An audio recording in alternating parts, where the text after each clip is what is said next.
Haven't hit this button in a while, but I'm going to be doing some game prep today, and I figure why not just stream it if I'm going to be hanging out on my computer a bit more. So I do isometric prep, and we're going to get some of this going. Don't know if anyone's going to join us, but it's all good. If you're a player in my game, get the hell out of here because we're doing game prep.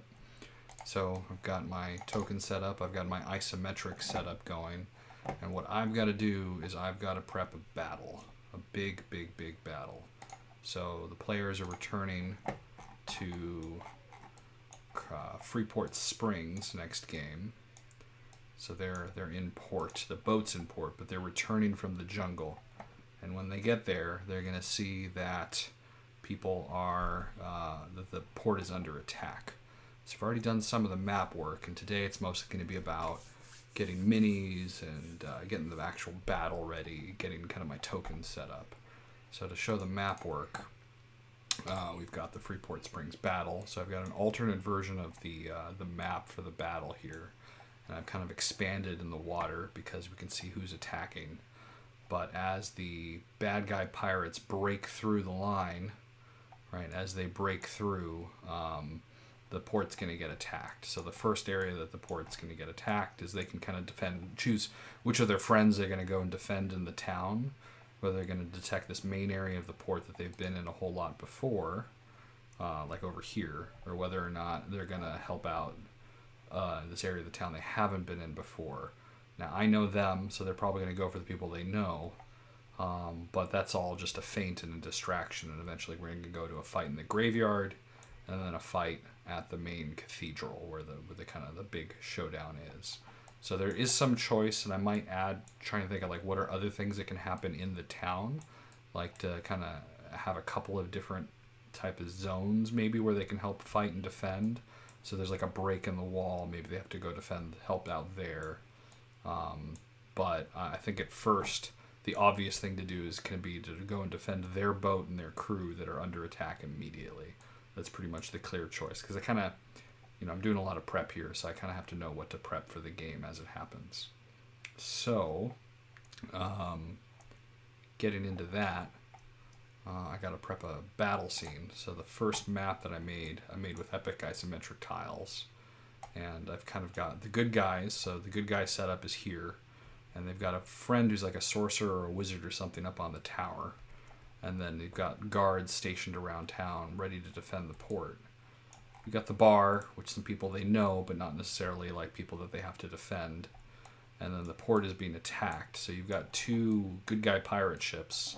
They've got Captain Callus down here, and they've got their boat and their kind of night crew. It's like the people they hire to be other crew members on their boat. So these are NPCs. These are hirelings. And then they're going to get attacked by these Black Fleet, Kraken Fleet monsters. But I haven't quite decided who's going to be on that attack. So that's the prep that I'm doing today, is getting this first battle going and maybe thinking through some of the stuff in the other battle. So I've got, let's see, I'm kind of getting in Legend Keeper here. This is where I keep my notes on the kind of current plot hooks. If you are a player in my game, again, get the hell out of here because you're going to have a lot of spoilers. But I've got the Siege of Freeport Springs. That's the map that we're prepping right now. So on the good guy side, I've got the Harbor Master and the guards, some of those sorcerers I was talking about, some of the other pirates that they know, most of whom are out defending and trying to blockade the town and failing because the bad guys brought too much stuff. And then there's the cartographers, which is sort of like this guild of sages. They're not wizards, though they have some magic powers, but they're sort of like this pirate world's equivalent of the kind of guild, Spacers Guild from Dune. It's a little bit based on that off of just a side comment we had in Stage 0. One of the players goes, oh, maybe they're like this Spacers Guild from Dune. I'm like, okay, we can totally do that. And we've got the bad guys are the Kraken Society, have brought some stuff. I'm thinking we fought a lot of Sahuagins in the game so far, so I might drop the Sahuagins. But then Black Fleet are like the bad guy pirates. I have to have some of those. And then in the module, we're playing the module Call from the Deep from DM's Guild. There's some more stuff in here. So there's a effectively a Black Fleet captain who's like a revenant. I gotta look up his name later. And that's the group that's gonna attack the graveyard and summon a whole bunch of skeletons. So it's a revenant captain, and I gotta figure out that person's names and their powers. Maybe they've got like some whites or something with them, and then they're gonna summon a whole bunch of skeletons, which are gonna be used to sort of overwhelm the wall here. So moving back over to the encounter builder in D&D Beyond, I've got sort of the beginnings of this going. So I've been looking around for some monsters to run. The monsters key around this Warlock of the Great Old One. I'm going to go to Foundry. I'm going to move this to Private GM role. I'm going to enable Foundry as my D&D Beyond, or Beyond 20, so I can sync roles. But as I've got this going, you can kind of view the detail page as the Warlock of the Great Old One. She is down here. So I've got a token set up. I'll get as close as I can. And she's set up, and she's got Isoface on. So I can kind of like change her, which direction she's facing. And her stats just got synced over really well by the Mr. Primate stat syncer. So her character sheet should be fully in here. Yeah, so they fought her before, but only for a minute. She only stuck around for a round or two before she escaped in the last fight, when the Black Fleet attacked one of these ports. So all of her stats are in here, and I should even be able to like roll her spells from in here. So she's got 3 5th level spell slots because she's more like a warlock. So she's got like an Eldritch Blast, which I can roll. This is on private roll, so I don't have to worry about anybody logging into this. And let's see what else she's got. Some of her big spells are things like Telekinesis and Vampiric Touch are the big ones. So if she hits Vampiric Touch, I'm going to try and get it to roll. There it goes. So I clicked it in D&D Beyond, and it rolled here. So she should now have Concentration up. So she's got 2 big concentration spells, Vampiric Touch or Telekinesis. So she'll probably use Telekinesis if she's fighting at range, Vampiric Touch if she's fighting close combat. And that's very dangerous because she's casting it at 5th level. So at 5th level, she's going to get like 5d6 if she touches you, and she heals half of that. So that's a lot. And so you do not want to get close to her because she's also got like an aura around her. But she's got to have some friends. So here's the trick. I'm going to have to go and find some other people for her to be fighting alongside. So I think she brought along some Sea Spawn last time. These guys are CR1, so it's good to have like some cannon fodder to chew through. So they have 32 hit points, and at this point my party's 6th level, so they can fight through these things pretty quickly. I think the last time they fought them they were 4th level, so it'd be maybe fun to kind of like see the difference and like let them have a fun like beating up on some smaller stuff. So I think I've got some of these in my compendium. Don't know where I put them. Let's see. Yeah, I got some Sea Spawn. So I think I've got some pre-rigged Sea Spawn here. Just like turn on a light so you can kind of see them. And I think this predates Isoface. So I'm going to need to go into my actors and change the prototype token to use some of the mirroring ability of Isoface. So I'm going to update the prototype token, drag out another one, and now it can like change its facing based on the direction that it moved. It's only got one picture, so it kind of just goes left and right, but that's still a huge time saver. So I've got these guys. What else am I getting out? Warlock of the Great Old One. Saw these. These are CR2. It's from Acquisition, or what is this from? This is from Explorer's Guide to Wildmount, but it's basically just a thing that walks around and bites and has Blood Frenzy, which is a neat power. Like, we're at 6th level, everything needs to have a neat tactical power, otherwise people are going to get bored.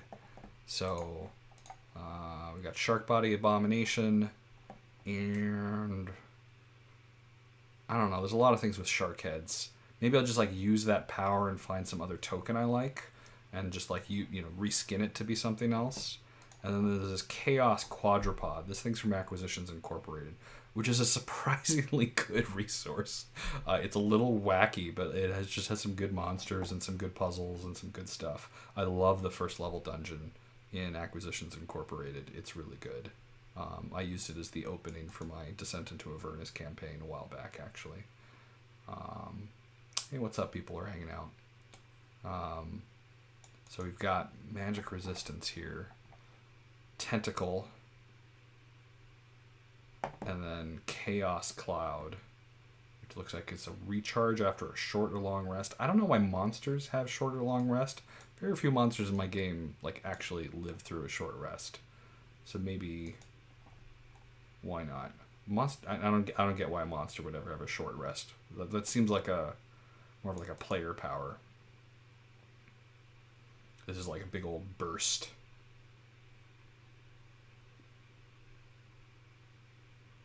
Stun. Actually, stun is not my favorite.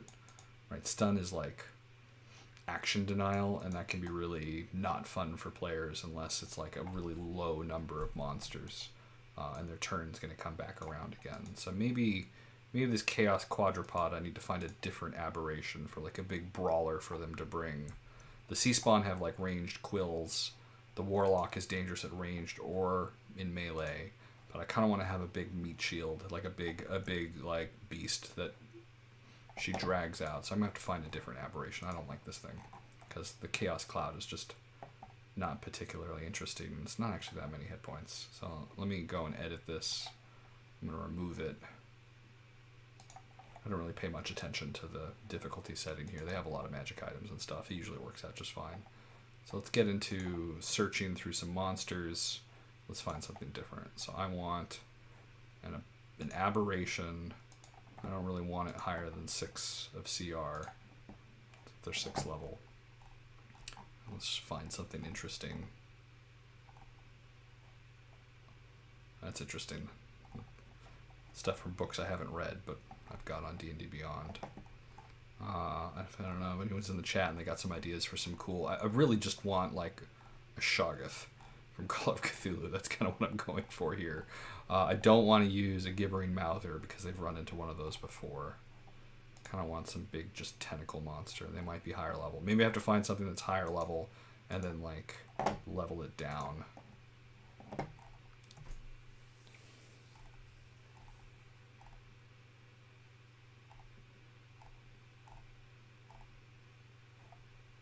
Some ideas here.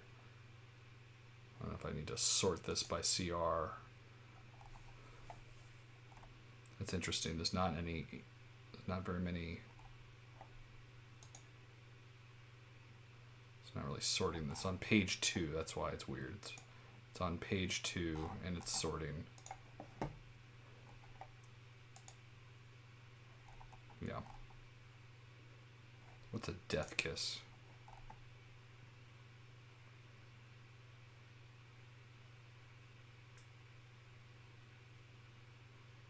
Oh, this looks cool. This looks cool, but it's too high level. Right? This is just the opening fight. So I'm going to take a Death Kiss, maybe, and I'm going to, like, go, and in D&D Beyond, or in Foundry, I'm going to go down level this thing. So I'm going to go, and I've used Mr. Primate's Importer to get a big compendium of all the D&D Beyond monsters I have, and since that's just from one of the standard books, it should be in here. I'm going to go grab that, let it open. I go Death Kiss, something like that. Yeah. So I get a Death Kiss. There it is. And it's actually funny enough, like the portrait that it grabs here is actually pretty usable as the token. So sometimes I can just go and update that. And that, of course, doesn't work. So we'll go update this. It's got this white background, which is annoying. Doesn't really seem like it shows up here. It's a PNG though, so let's see. Let me just quickly pull this into Photoshop.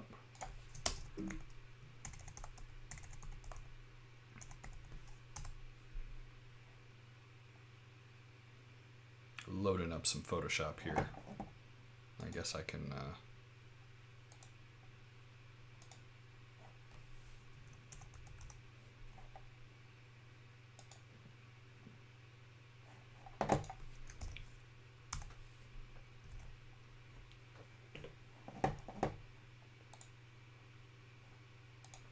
switch myself over to Photoshop momentarily.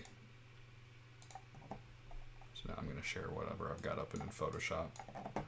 And it's definitely, oh, the background is transparent. The background is separated. So all I got to do is like erase this stuff that I don't want. This might be very usable as a token. I'm going to crop it.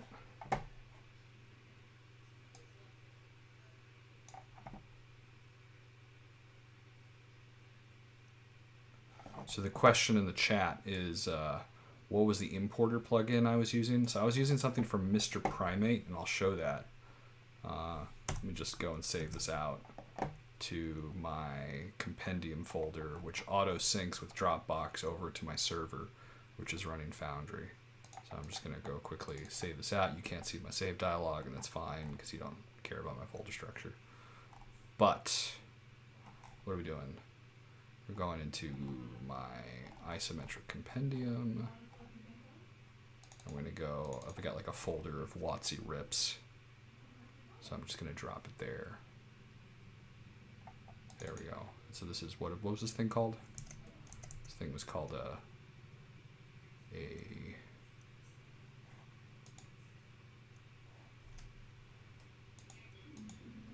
Death Kiss. Just grab the Death Kiss.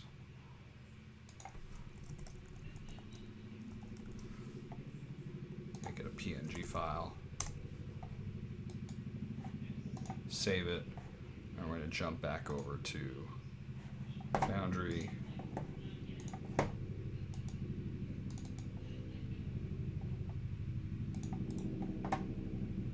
And I'm literally manually switching my OBS over to the other thing.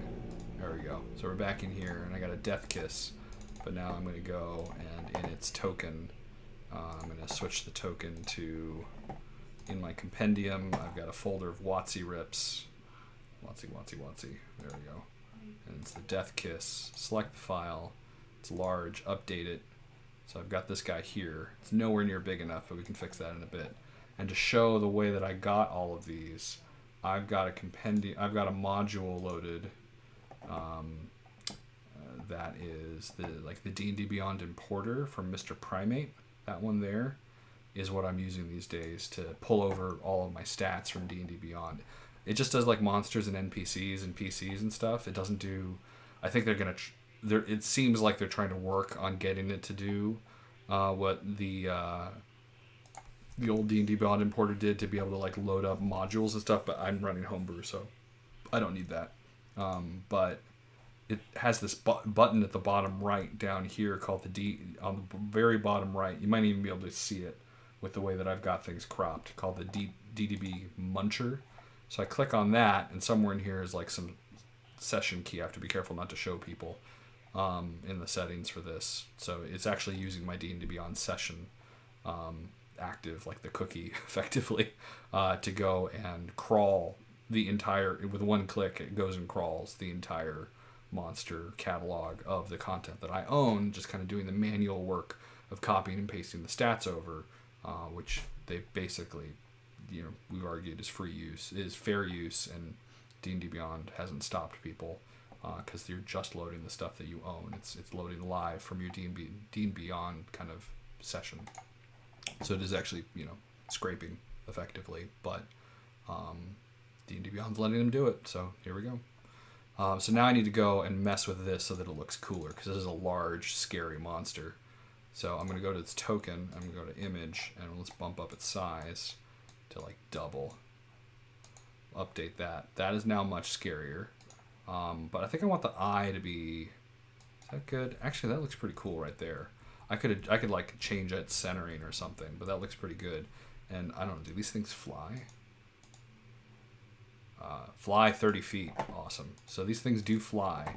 So I think I'm going to actually drop it down a little bit using the token anchor offset. I think higher number here moves it higher.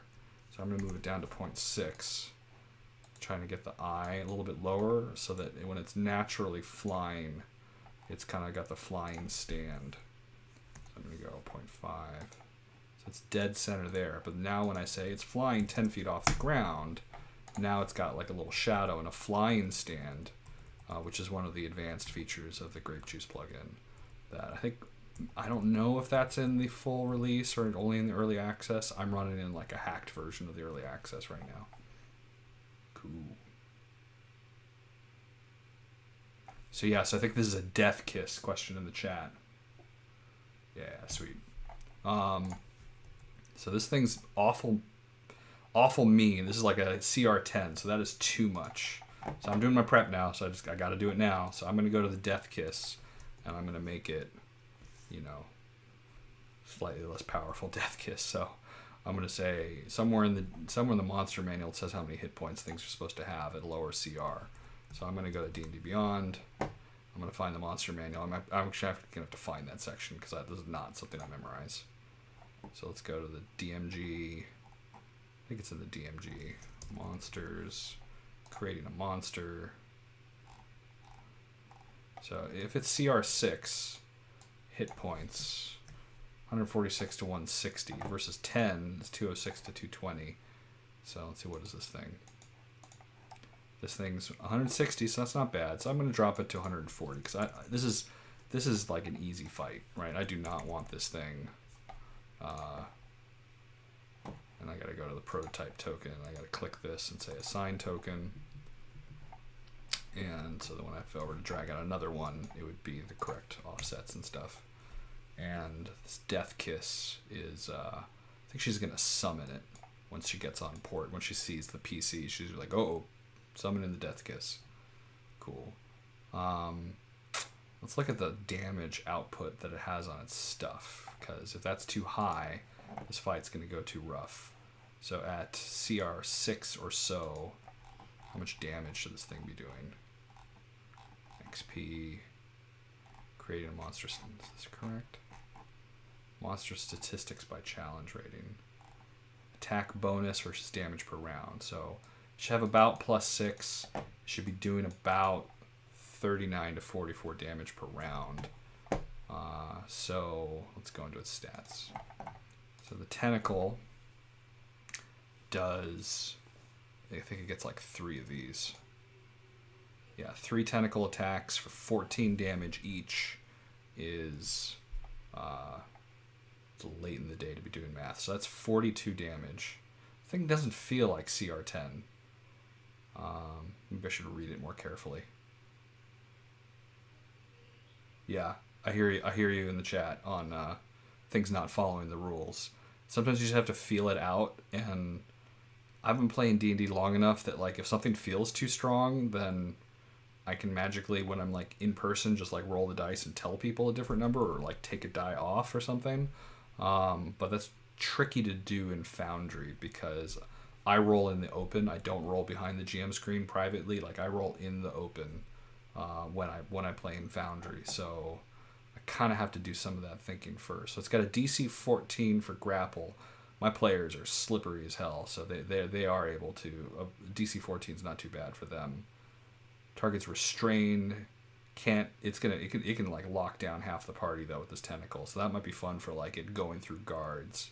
That could be a lot of fun. 20-foot reach is a lot. I'm gonna lower the reach because that's a lot. So I'm gonna get in here and I'm gonna say the reach is like 15 feet because 20 feet is just like tactically that's a lot. And let's do. So I probably have to do this in 2 places. Range is 15 feet. And let's have 3d6 plus 4. Let's have it be... just I don't want this thing draining all of their kind of combat ability. So I'm going to just take it down to 2d6 plus 3. There's no harm in that. You can always spawn a second one if it gets too powerful or something. So I'm going to go and edit this description again and get it to be 2d6 plus 3. 2d6 plus 3 is a little quick math, is 3.5 damage times 2 plus 3 times 2 plus 3, which is 10. Let's just do that. Cool.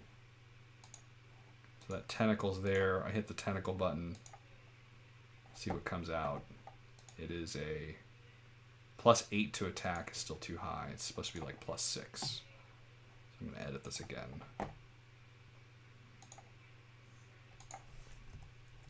Do need it to miss sometimes. And then, so where is it? It's based on its strength and its weapon attack. So I might have to drop this thing's strength a bit. Yeah. So its strength needs to come down to like 16.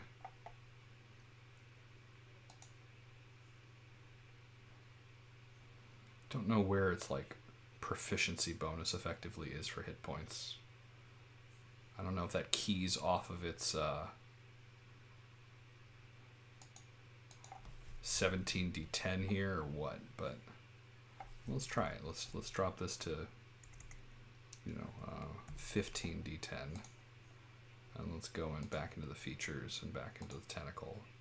I don't know how this works. I kind of want to just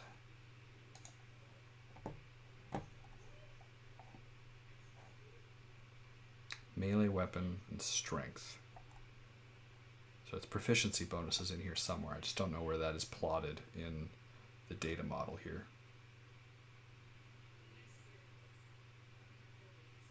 +6 to hit is what I want. There might be a way to just overwrite this. Other strength.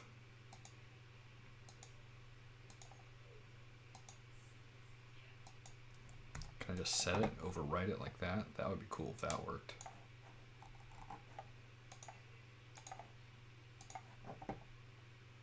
Just a little bit of getting this stuff working ahead of time. +6, +3, +4, so that's way too much. So before it was just +4, +4, so the strength kicked in. Where's that 4 coming from? Boundary. Here's something that's easier in Roll20.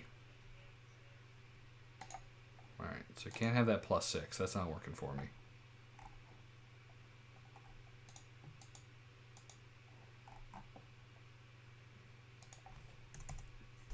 Because I'll always just go -2, and that'll fix it.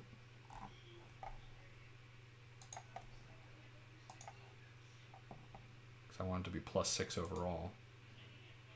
So +3, +4, 7, +5. I guess I really only need +1. Let's up its strength back up to 18. Where is its proficiency bonus? That's what I really want to mess with. Maybe that's right here. Can't edit it. I'm right-clicking it over here. Alright, worry about that later. Maybe it's in the CR. Let's just drop the CR to 5. Yeah, that's it. It's in the CR. So I need a 4 features, tentacle. Edit the tentacle. Now I can drop that. -2. Close it. Now I can roll the tentacle. Critical hit. Now it's +6. There we go. Multi-attack. We got a blood drain. DC 16 Constitution save is awesome. 40-10 lightning damage.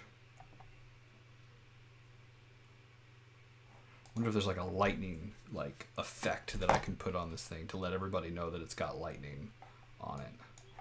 Kind of give them some forewarning that maybe they should be looking for lightning protection. Some of them have those spells. So maybe I can go and find in like the token macro or FX master. Maybe I can go find like a lightning or something. Not FX master. Token magic portfolio. Let's do like lightning, electric. Go grab an electric macro, clicking on this guy. That looks pretty good, but it's a way too, it's not subtle enough. So let's, there's like an opacity setting or something.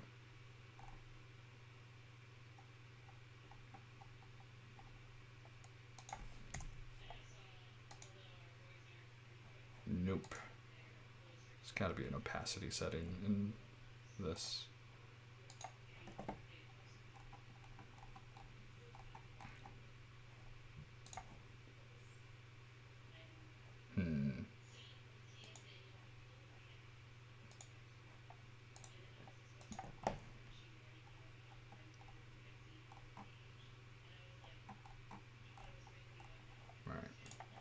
I'll look that up later. Yeah, electricity macros are sometimes useful for like letting people know what it's all going to be about. So we're going to take this Death Kiss, Blood Drain, 40-10. This is like an action. So if it's going to do this, it's going to like grab a whole bunch of people, and then on its next action, it's going to do the Blood Drain.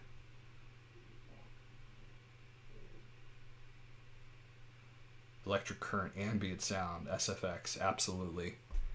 Yeah, I think because this is not... I would probably do that for a boss fight, adding sound effects. I don't think this game's tomorrow, so I don't think I have time to go source the electricity sound effect, but that would be awesome. And then lightning blood. What the heck is lightning blood? Oh, if you hit it adjacent, it's going to do 5 damage to you. Cool. Yeah.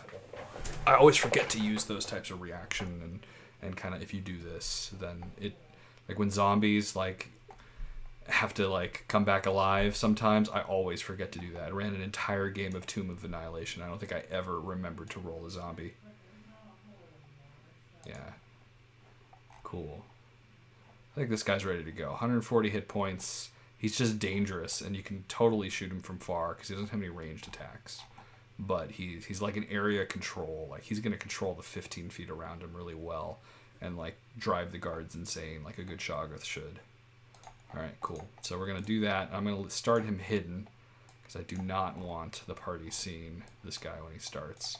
Alright, so we got the big baddie, which they're welcome to kill if they don't want to interrogate her. If they capture her, she'll probably tell you where the next encounter with the Kraken Society are. We've got these guys, and we've got a beast. I think that's enough. So I think I'm going to go... Maybe some cultists. We'll leave some of the cultists here. I'm going to get rid of the Sahagwin and the pirates, because maybe we're going to fight enough of them later. I'm going to get a couple of these sea spawn on each boat, maybe just a few. They're the tougher ones. I'm going to get rid of the Sahagwin, and we'll load up Kethra, or whatever her name is, here, and I'll just have the blood guy here ready to go. So I think this feels pretty good. Let's look back at our encounter builder. Save the encounter. So I've got... I didn't quite do that right. So what was it? It was a blood. Of course, I forgot. Death Kiss. Sorry. Death Kiss. So we're going to add the Death Kiss. If it was easier to like edit a monster in D&D Beyond, I would totally do that. It just takes a long time. So I only do that if it's a monster that's going to show up a lot. So I do a Death Kiss, and then I don't want these Shark Abomination things. They're going to run into some of these, and they're going to run into some cultists. And since they've got sort of like guards and like a friendly sorcerer lobbing fireballs up on the roof on their side, I just do not care at all about this difficulty. If, you know, the fight lasts too long for pacing reasons, I'll just have the bad guys retreat because they're outmatched by the party. It's really supposed to be like the warm-up fight to this bigger, broader battle that's going to happen at the defense of of Freeport Springs. So orienting everybody again. The party's returning from the jungle. All right, so this is the party up here. And since it's a night scene, I put like a little halo around the minis. So I've got like a PC halo. I've got a key NPC halo, so like friends, allies, and then I've got a bad guy halo just for like the little, like, this is like the overland map, which I also often do at like cartoon scale, of just like this is the map of the town that they're defending, and then there's like one area of town that they're defending. That's probably where they're going to go first. There's 3 gates, like entrances to the town. I should probably move these tokens so they're not directly on top of the gate so the party can see that there's a gate. So there's a breach in the wall and then 2 gates that they need to defend. Let me clear all of these. These guards, I'm actually really proud of how these guards turned out. So these guards also have, like, they've got like I'm just patrolling, and then they've got there. So that's using Token HUD Wildcard. I can't use Token HUD Wildcard and Isoface at the same time, but if it's just a, you know, like a guard mini like this, it works great. So that kind of shows you whether they're engaged in battle or whether we're just kind of patrolling and standing around with one token. So here's the port that they're defending, the bar, and then the wizards who are in the wizard tower who can really help them out. They just did like a side quest that involved the wizard, so the wizard's on their side now.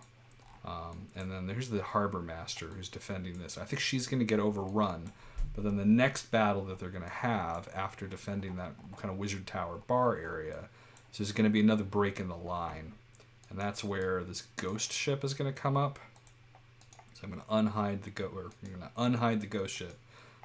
You know what? I'm going to hide this right now so I don't spoil that surprise by forgetting to turn it off.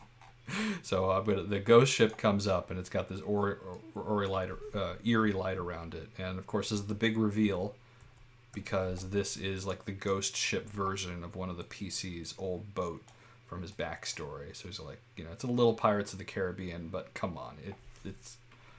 It'll work. It'll be great.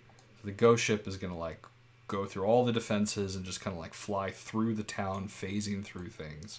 And it's going to dump out its people at the graveyard, and then they're going to have to fight them in the graveyard where they're summoning all these skeletons, and the skeletons are going to form like attack the gate and overwhelm the gate here to get the bad guys to the cathedral, which is that's their target, that's their goal.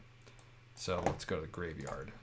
So the graveyard I made an incarnate, and I think it's got, I think I actually did the night filter in incarnate.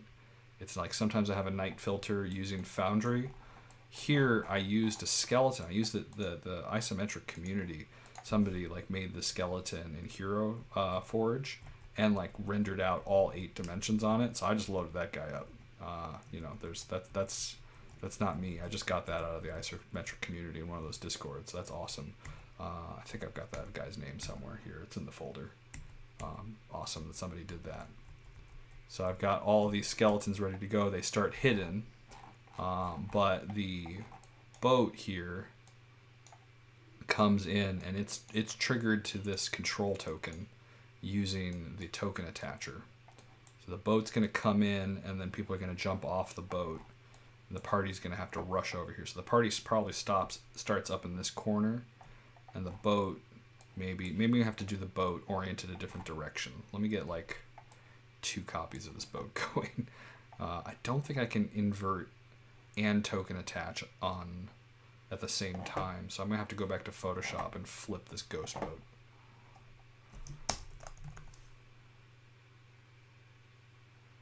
So I'm gonna have to go back to the ghost ship PNG, and I'm gonna copy it, and I'm gonna head over to Photoshop quickly and make like a flipped version of it. So, quickly in Photoshop.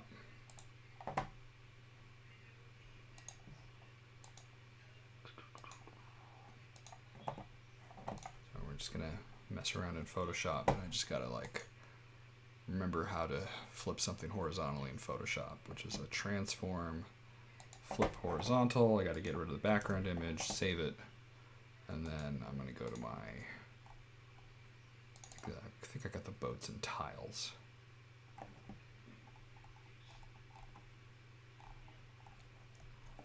Where is my ghost ship?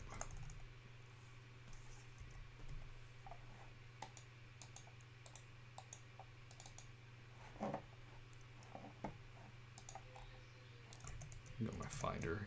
Gonna try and keep organized here.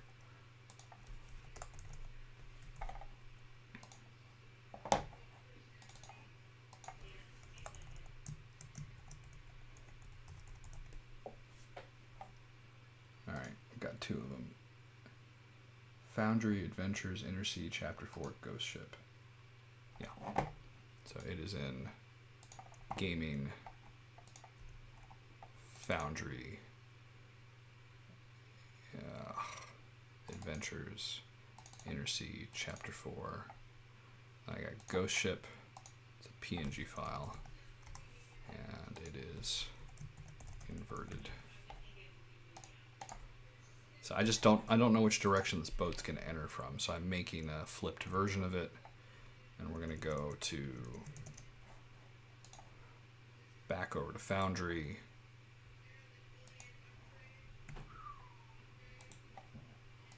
gotta switch my OBS back over to Foundry. All right, here we are. And I'm making another version of this boat. So I go into my tiles, load up the tiles, Foundry, Ventures, Inner Sea, Chapter 4, the other boat. Just drag this over. That should be enough. So that's not too hard to click and move around. So we'll leave that off the screen for now. We'll click this, which actually has a control token, move that off the screen. And whichever direction the boat enters in from, I should be set and good to go. Now I got to get like a Revenant. So let me see what I've got. So first, let's go to the encounter builder. And this is good to go. So save the encounter. I'm going to create a new encounter and I call it 6th level Revenant Crew. So it's got a Revenant. It's got skeletons. Whoa, Revenants are only CR5. Skeletons. I see what's going on. The average party level's wrong. Sometimes you want to like hunt around for like more powerful skeletons. That happened in 4th edition a lot, where like you got bored with normal skeletons. You had to get like flaming skeletons and stuff like that, but we'll mess with that later. Manage the characters, and let's hide. Some people like put in like leveled up versions of their characters so they can remember what they did. So I gotta hide those. So now we got 4 characters of level 6. Now this bar is a little bit more realistic. Let's get like whites or something. Like 2 whites, a Revenant, and like a bazillion skeletons. Doesn't really matter how many. Let's save that encounter. This is just useful for me to remember what's in the fight and like scope it out. So I need a Revenant. So let's go to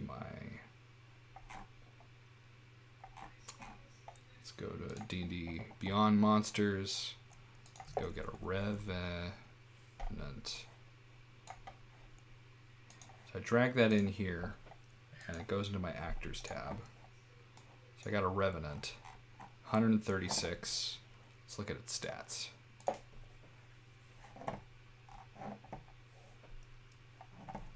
So Sketches asks, is this a module that I'm running? Yeah, it's Call from the Deep.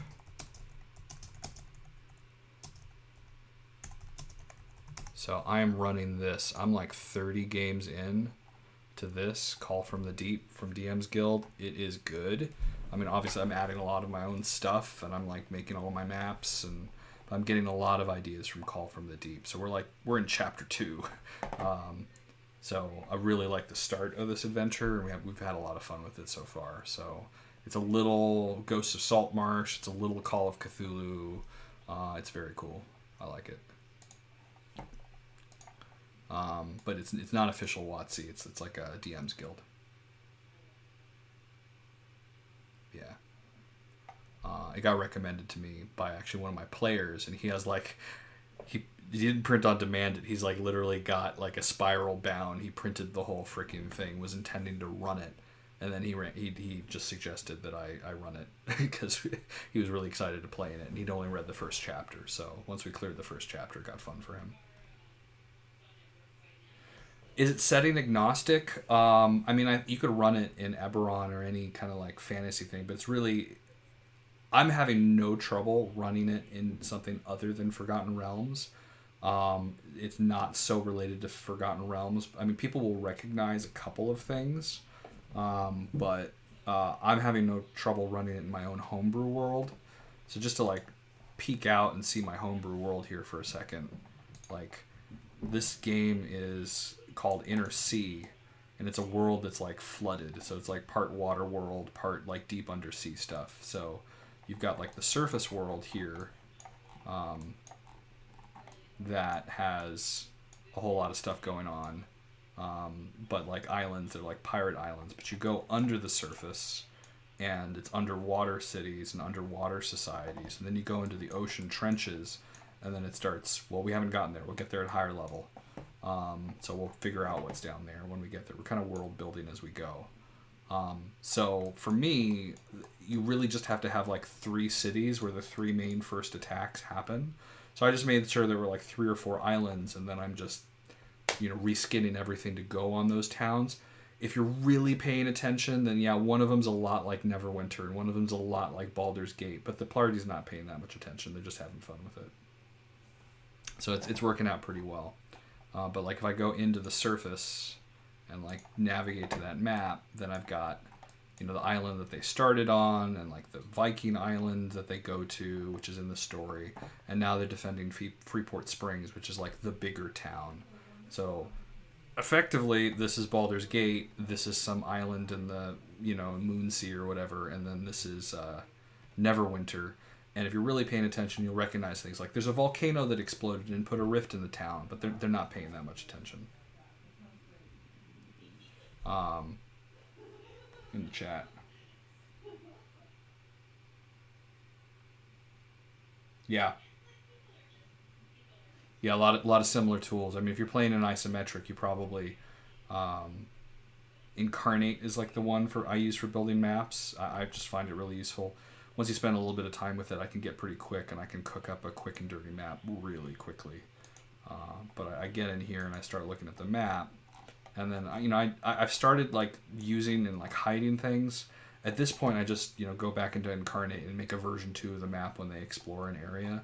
Maybe I'll drop like an extra town that wasn't there before or something, but I just use it as like a blank canvas and like fill in the details as I go, like I'm playing Dungeon World, rather than like trying to say that they're secrets and stuff. So, but yeah, this has been a lot of fun so far, and it hasn't been too hard to adapt. All right, back to here. I got game tomorrow. Got to prep. So a Revenant is, I don't think I've run a Revenant before. So it's got big fists. It's the right CR for this party. Rejuvenation seems like something that happens between games. It's immune to turn undead, which is important because they've got a cleric in the party. Oh, this is, yeah. I feel like this is in every Buffy season.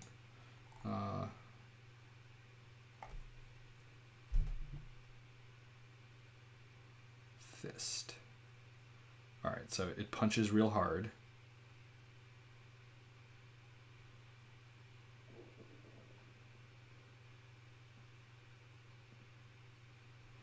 It punches harder if it's sworn vengeance against you. I don't think it's sworn vengeance against the party, so that means it's not punching anywhere near as hard. Okay. Vengeful Glare. Oh, it can paralyze people. That's really tricky. I think I'll probably like not have the Vengeful Glare and maybe give it like a really cool magic item or something. Something that like incentivizes them to kill it because it's going to drop something cool. So I might go into like the pile of magic items that I intend to give the party over time and say like this pirate captain's got something cool. He's also piloting the player's pirate ship from his backstory that has been captured by the bad guys and turned into a ghost ship. Little Pirates of the Caribbean, but whatever, it's cool. So I need a mini for this. I need a mini for this bad. So I'm going to have to go hunting around for a better mini. So bear with me. So I'm going to go into my image library, and we're going to pop out to my compendium, which is where I keep all the good stuff. We're going to go find a monster. So I think... see what we got in here. This is like the big collection that somebody posted. There's no revenants, but there might be like a vampire or something that's cool.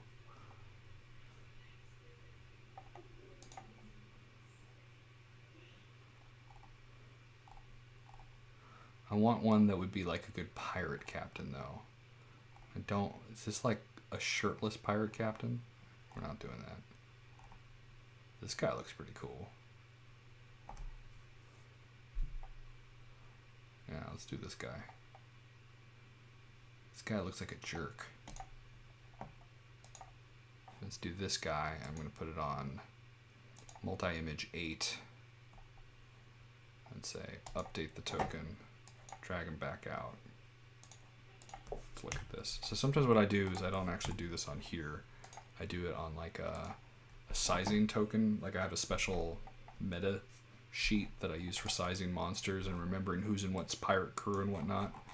So I'll do the resizing of this guy here.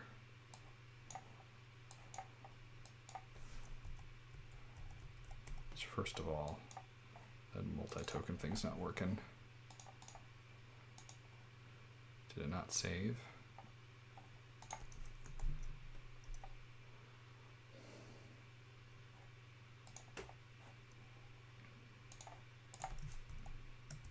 Sometimes it takes a while for it to load.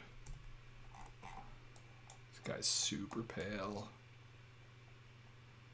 Does look like he would belong in a pirate game though.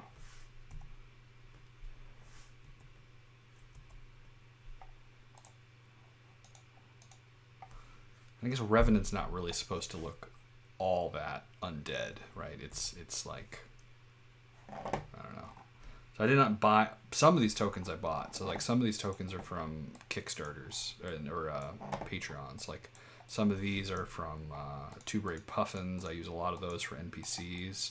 Some of them I drew, right? So like these merfolk I drew. Some of them I 3D sculpted. So I did this in Blender. Other ones are just from Hero Forge, and Hero Forge is the shit.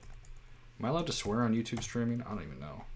I know I can't play music in the background easily. So Hero Forge has, if you have like the pro level of Hero Forge, which for me is worth it because I use this, I like have to jam out lots and lots of minis. So you go into heroes, so like you take a hero and just like remove the base. So like here's where's my player. It's like, this is me, this is my PC from a game that I play in. But if I want an isometric token, it's super easy because I go to the booth. Well, first of all, I like make sure he's got no base because I don't like the base. And I go to the booth, and then you go to the token, and you gotta make sure that it has no background. You set the camera, you can set it to top down, but you can also set it to isometric mode. Now, this isn't quite the right camera angle for isometric, so you just hit the up key 5 times, 1, 2, 3, 4, 5. And then it does line up really well with a 30-degree isometric grid. And I should probably just like zoom in on this. No, I messed it up. So 1, 2, 3, 4. Now I really messed it up. Come on. I'll have to reload that and make it perfect. So here, isometric 1, 2, 3, 4, 5.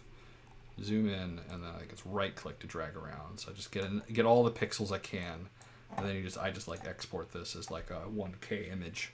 And then that makes a really good token. But then if you want to use IsoFace, which is a sort of like an optional thing that they're working on in the grape juice to add to the grape juice, you can like get multiple perspectives on it, and that's how, like for example, I've got some of the NPC or some of the PCs have like all 8 directions dialed in. So if I go to one of the NPCs here, one of the PCs, and I can have him like walk around, and you can face his different directions in all 8 isometric directions there. So that looks really good. The ones that are just like a single image only go left, right, because I haven't rendered them from all directions yet. And obviously the ones that I got from like Epic Isometric, from other Patrons, I only have one picture of. I don't necessarily have all those rigged up. Just to answer the question in the chat. So let me get back to here. I need a Revenant. That's what I was doing. Prep. This guy looks okay. I don't know if he's exactly what I'm going for. I might leave this here. I'm going to reload this browser because for some reason it's not like the IsoFace thing's not working, even though I know it's got all the different directions in there. I don't know why it's not loading. Sometimes I just have to refresh the browser or it's run out of memory or something. Alright, I'm not messing with that.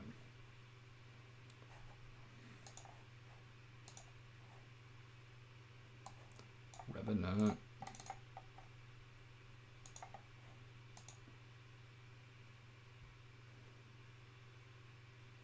Don't know why it wouldn't load. It's totally the right name. The name nomenclature is correct. What did I do on the PCs to make them work? So these are multi-image 8. Nothing else clicked.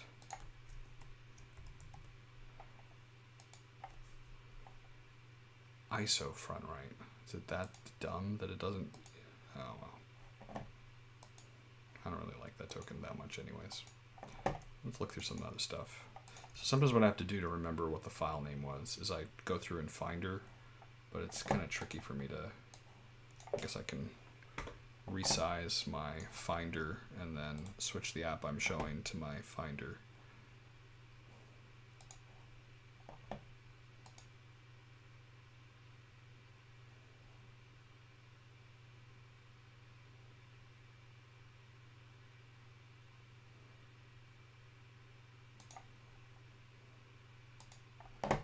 So let's get into my gaming, and then I've got my isometric compendium.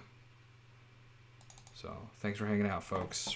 Just doing prepping some D&D, and let's get into epic isometric. I don't think I'm lucky enough that I can just type Revenant. How do you spell Revenant? Revenant. Revenant.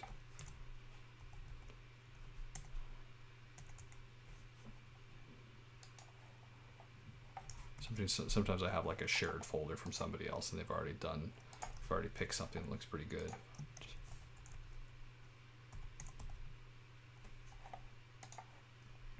Nah.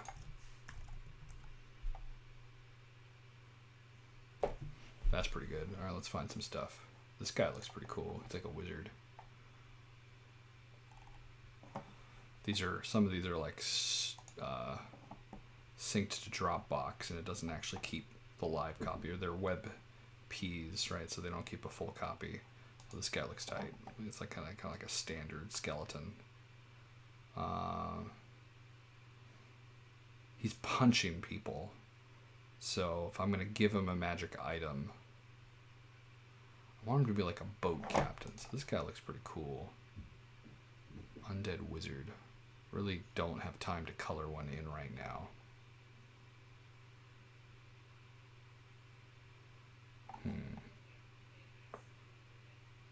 Yeah, and the tip on Hero Forge, just like, it's super cool. Some people like this booth and portrait mode. That's only if you pay the money and like get a subscription. Otherwise, you have to be like arranging them in here, and then you just like cut it out using Photoshop or something. It's not that much better or worse. It just takes more time, and you're technically circumventing like a paid feature, you know. So if you use it a lot, you're probably going to find yourself getting the pro subscription. I think it's worth it. But again, like sometimes I like have to populate an entire pirate town full of NPCs, so I have to do a lot. So I've certainly saved time doing it. The hit the button way. So I need a. Of course, you couldn't see that. You're still over here on this window. This undead hand thing's pretty cool. I'm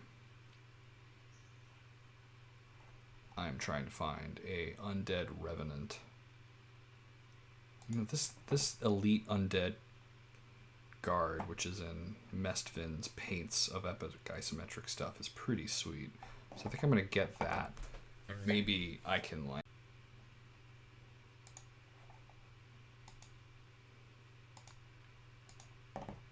So it's really not a lot of pixels, the problem. Yeah, this is like one of the, oh, it's a lady. This is one of the original like sets of epic isometric before they were like higher res. So I think it's like a good idea. It's pretty cool. Maybe we can redo this in Hero Forge and make an NPC. So yeah, let's do this in Hero Forge. So let's load this up. Jump back over to Hero Forge. Alright, so we're going to make a new, or like maybe there's something that's close to it already. This guy's pretty close. They never actually saw this player in its final form. So right now, this PC once it loads, is a dwarf, but that's easy to change. I go to the species and make it a human male. That's actually pretty close to what I want anyways. That's pretty close. Let's give him a weapon. They never actually saw this player because they made decisions in the game, so they never actually saw the player. So I might adjust a couple of things, but this guy's pretty funny looking, so I might use him. Maybe give him a pirate hat and make the players hate him. An eye patch. Let's give him an eye patch. I don't think I've had a pirate yet that has an eye patch, and I'm 30 games into a pirate game, and we've had no eye patches, so we gotta fix that. Where is clothing, head, eye? How is there not an eye patch? It's gotta be an eye patch.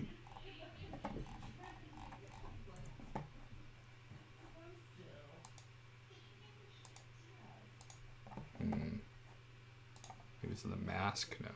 Feet, legs, high gloves, shoulders, neck, head.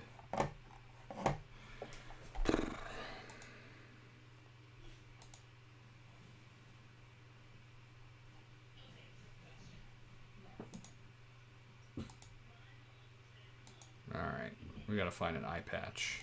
Eye, here we go. Alright.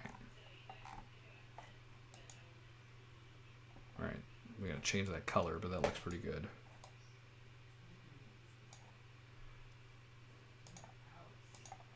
Let's do the big eye patch, that looks better. And then we'll go into the paints.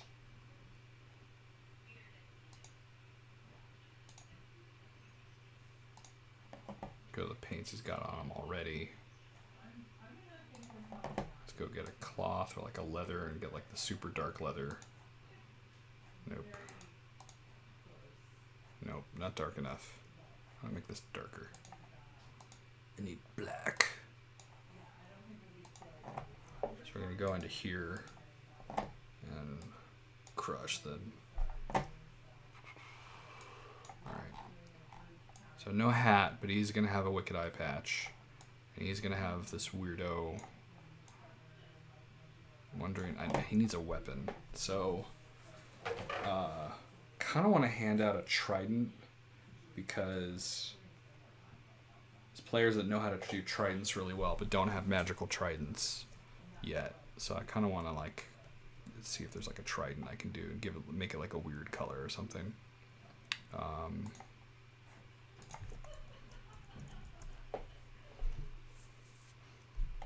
Double-sided trident.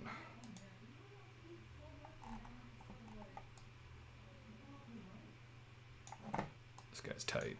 Alright, and that's cool, but maybe the trident needs to have like a magical glow on it or something. So, how do I do that? It's like in the lighting.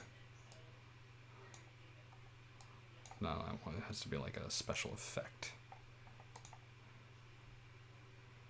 I can never remember how to do this. Pose color. I think maybe I do it with paint. And I have to go like get a flame.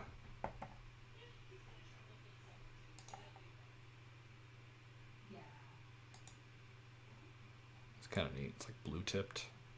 Maybe it's blue tipped and we take the metal and we make it a different metal. Like that. Let's give it a wooden shaft. It is different. Yeah, sweet. Where's the wood? My brain's going. It's almost time to stop prep. I can finish this up pretty quickly tomorrow.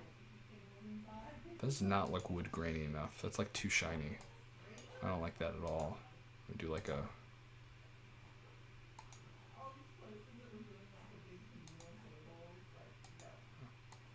Let's do that. Alright, this guy looks pretty cool. So we're gonna do a Revenant with a neat weapon that they'll definitely want to grab from him. And so he's got backstory with one character and has a weapon that clearly another character wants. So that'll make him interesting. So now I'm going to go to the booth. Well, first I have to hit save as, and save him as Revenant Dude. We go to the token mode and camera and isometric. 1, 2, 3, 4, 5. Zoom him up. Pan him to the center because you want him to like rotate center. And so then we're gonna capture and save. And so this is the annoying part. And then I can't remember how many clicks it was. It was like 23 or something ridiculous. But he's like in the bottom left. And then I rotate him till he's about looking straight left. I'll download that. And then I rotate so he's like back left. But the problem is I've messed up, right? And now his trident's going to get clipped off. So I got to start over. So I got to like drag him down. I'm going to go to my Finder. I'm going to delete all those because they're useless. I'm just going to mess things up.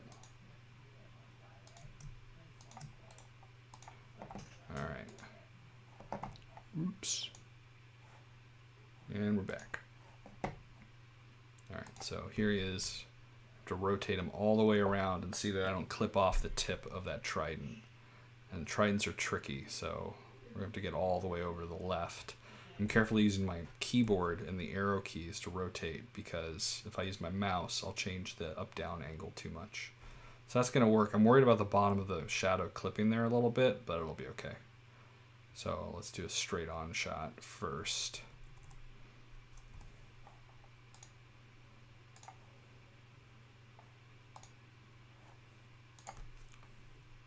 We'll do 3/4.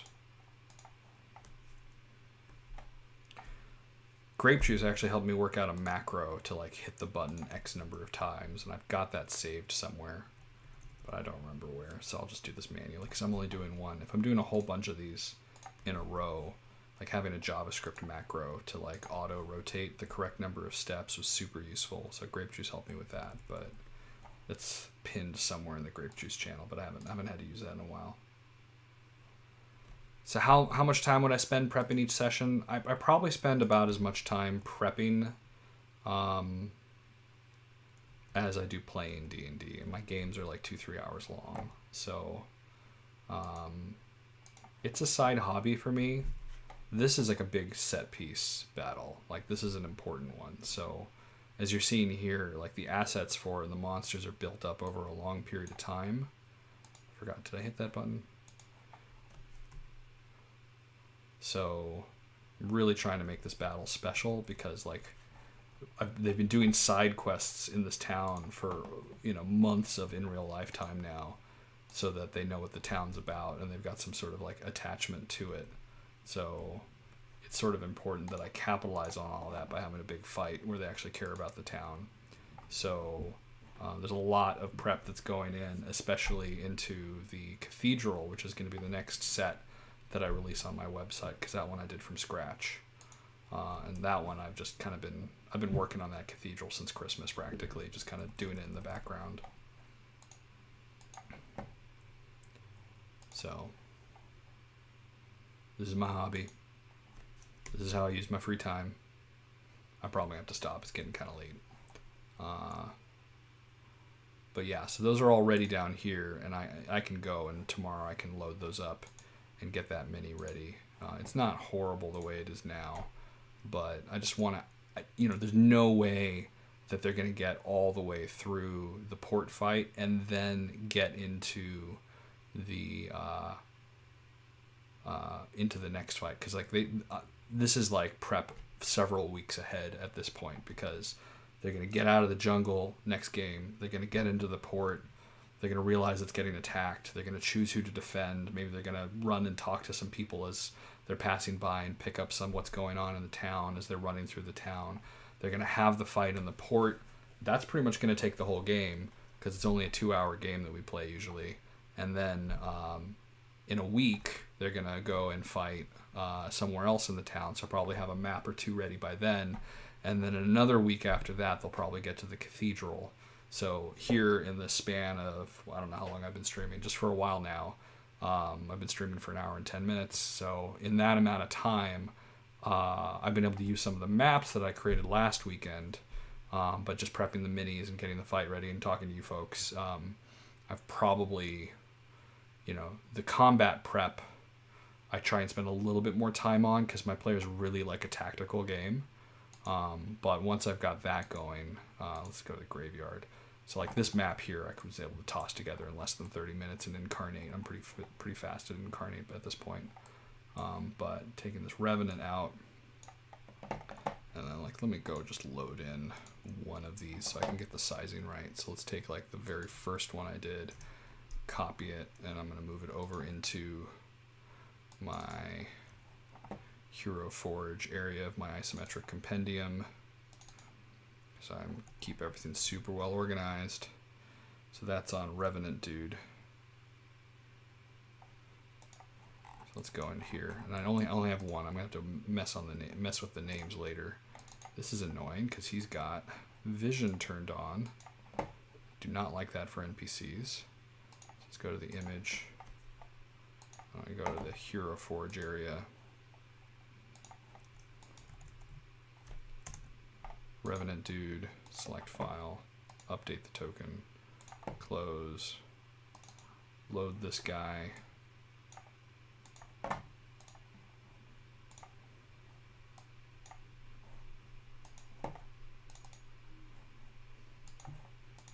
now I gotta size them. So I'm gonna take out my Revenant guy, and I've got like this sizer thing right here, which is super useful. So this is sized so that this chart matches up with the grid lines. So I want the Revenant to be as tall as a human, which is right here. So this is already not tall enough. So I'm going to go into this, and I'm going to make this like 1.3 tall, update it. So that's about the right height, but now he's not centered correctly. He's too far towards the bottom of his grid. So I go into here, and then we're going to move him up a bit. So move him to like 0.8. Not enough. Image. Once I do this once, I don't have to do it again. And since I was really careful about how I rotated him when I took the screenshots, like I don't have to do. It'll be stable. There he is. He's about human size, and he's centered here. And as I rotate him around, he should work. So now I go back to the Revenant prototype assign token so that it saves that when I'm warping back to the other map. So we go back to the graveyard where he's hanging out here in the graveyard. But this version of him is sized correctly so that he looks good compared to everything that's around him. So he is going to start and be the captain of the boat that comes over here, not this character from before. And these skeletons have vision on them, so that's going to get really annoying really quickly, but we'll deal with that when we get there. So he's going to load up, and he's going to have a couple whites with him, right, when he loads into this town. And that should work out pretty well. But I think I'm going to do the whites tomorrow, and then just as a little preview of what's happening later in the game for those who are hanging out, because this is going to be one of the free packs that I release on my website on azathought.com/isometric for sort of for those who don't know, if you're looking for isometric assets, I release stuff here and just let people download it. It's an easy way to host it. But the what I'm going to do is show you sort of where are we? So here's the battle, right? So if the skeletons help them get out, and I got to remember to hide this thing, otherwise it's going to spoil the fact that the ghost ship is coming. Boom that back down there. So if they get past this graveyard and up the wall, they're going to scale the wall and rush towards this cathedral, which is the Cathedral of Knowledge. So that's where the Cartographer's Guild is, and they're hunting down something that's inside of there that I have not introduced yet. So if they get to the Cathedral of Knowledge, then we're going to get to this map, and this took a lot of time and a lot of render time, and it's in the dark, so I don't know how well this comes out on streaming, but so this is the Cathedral of Knowledge. So we enter in here, and this is like dark and spooky, and I spent a lot of time on this render, so I'm really happy with this.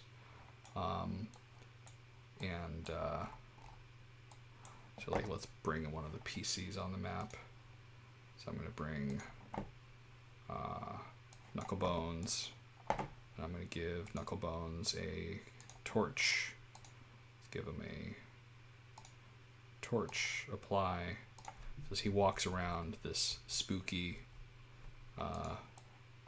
place, right? This is where the cartographers measure the weather for this crazy sea-swept world using whatever the heck that is.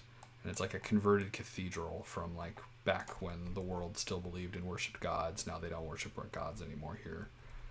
And I got to go back into Blender, and I'm going to have to go build out the back. You know what? I feel like there's a newer version of this. This is not the newest version of this background, but this is a work in progress. So there's like this Gothic cathedral, and in the back there's going to be stairs into the basement or the tower or wherever they have the final fight, and that's what the bad guys are seeking. So the question is, how many of those skeletons and how many of the whites did they get down, or did they totally finish off the people in the first fight, or did they pile in here? This is where whatever they don't defeat as they're fighting in the town is going to get added on to this fight, and there's going to be the big boss fight of this encounter is going to be in the back here, or maybe like in the library or something. That's these are like classrooms, so there's going to be people that they know hiding in the classrooms, but there's going to be like stairs down into like the archive of the Cathedral of Knowledge, where there's going to be tons of books that they can steal if they want to and stuff back here. So that'll be cool. But like this is the next 3D set that I'm building. Again, if you're a player, you should not be watching my stream. All right, I'm gonna sign out for the night. Got a whole bunch of prep done. So thanks for hanging out, everybody.